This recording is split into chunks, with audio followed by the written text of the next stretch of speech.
Bonsoir et bienvenue. Aujourd'hui, on va décortiquer une série d'événements qui relient de manière assez surprenante le Minnesota à la Corne de l'Afrique. On va voir comment des questions d'aide sociale aux États-Unis finissent par toucher à la sécurité nationale. Cette analyse vous est présentée par Stylo News, l'application d'information alimentée par l'intelligence artificielle, et elle est commanditée par ProWave AI. Alors, pour commencer, tout part du Minnesota. On a une enquête fédérale sur une fraude massive. On parle de plusieurs milliards de dollars qui auraient été détournés de programmes sociaux. Exactement. Et le cœur du problème, si l'on peut dire, c'est un système de transfert d'argent bien particulier, le Hawala. Le Hawala, pouvez-vous nous en dire plus? Bien sûr, c'est un système, disons, informel.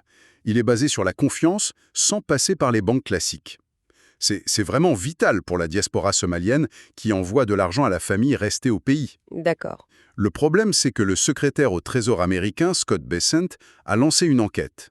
Il soupçonne qu'une partie de ces fonds détournés aurait pu, via ce même système, servir à financer le groupe terroriste Al-Shabaab en Somalie. C'est un dilemme terrible. Le même outil qui aide des familles pourrait financer le terrorisme. Tout à fait. Et politiquement, l'affaire a vraiment explosé. Ah oui. Le président Trump s'est immédiatement saisi du dossier, il a annoncé la fin du statut de protection temporaire pour les Somaliens et a critiqué la gestion du gouverneur local Tim Walz. Ce qui veut dire concrètement que des milliers de personnes pourraient perdre leur droit de résidence. C'est le risque, oui. Et de l'autre côté, quelle est la réaction unitaire d'Inde? La députée Ilan Omar, qui représente une partie de cette communauté, a dénoncé une stigmatisation. Elle affirme que sa communauté est la première victime dans cette affaire. On a donc deux camps qui s'opposent frontalement. Et pendant ce temps, en Somalie, sur le terrain, que se passe-t-il? Eh bien, la pression militaire s'accentue. Le commandement américain pour l'Afrique, l'AFRICOM, a mené un nombre record de frappes aériennes. Un nombre record. Oui, plus d'une centaine cette année.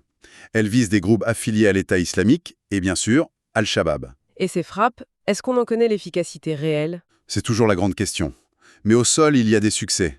Les forces somaliennes, en particulier les commandos d'Anab, Les commandos d'Anab, oui. appuyés par les forces de l'Union africaine, ont repris plusieurs villages clés dans la région du Bachabel. Ce sont des victoires importantes. Oui, des victoires tactiques. Ils ont même capturé le fils d'un des commandants d'Al-Shabaab. Mais bon, la stabilisation sur le long terme, ça, c'est un autre défi. Tout cela s'inscrit dans un contexte régional plus large, j'imagine. Tout à fait. Il y a eu une note d'espoir, quand même. Laquelle? À Washington, les présidents de la RDC et du Rwanda ont signé un accord de paix qualifié d'historique. C'est un signal positif. Mais la tension reste palpable ailleurs. Oui, absolument. Le Royaume-Uni vient par exemple d'émettre un avertissement de voyage pour certaines régions du Kenya, juste à la frontière, à cause du risque terroriste qui reste très élevé. La menace dépasse les frontières somaliennes. C'est un fait géologique, ça. Assez surprenant dans ce contexte. Oui, c'est un autre type de mouvement. On a eu la confirmation que le rift est-africain s'élargit plus vite que prévu. Bon, à une échelle de millions d'années, bien sûr, mais ça rappelle que la région est en pleine transformation. Alors, pour l'avenir proche, que doit-on surveiller? Deux choses, principalement. D'abord, les résultats de l'enquête du Trésor américain. Les conséquences politiques et humaines pourraient être énormes. Et la deuxième chose, C'est l'objectif très ambitieux du gouvernement somalien. Bâtir une armée nationale de 100 000 soldats d'ici 2026 pour assurer sa propre sécurité. C'est un immense défi. la question reste donc entière. Est-ce que tous ces efforts militaires, diplomatiques, financiers suffiront à stabiliser durablement la région? C'est loin d'être certain. Et ça nous amène à une dernière réflexion pour aujourd'hui. Comment les nouvelles technologies financières pourraient-elles aider à sécuriser ces transferts de fonds qui sont vitaux pour les diasporas, tout en répondant aux impératifs de la sécurité mondiale? C'est une question ouverte. Cette analyse a été réalisée grâce à Stylo News. C'est une application pour mobile et ordinateur qui permet de créer des bulletins d'information personnalisés à partir de centaines de sources traditionnelles et de X. Pour obtenir vos propres informations à la demande, il suffit de s'abonner sur www.stylonews.com.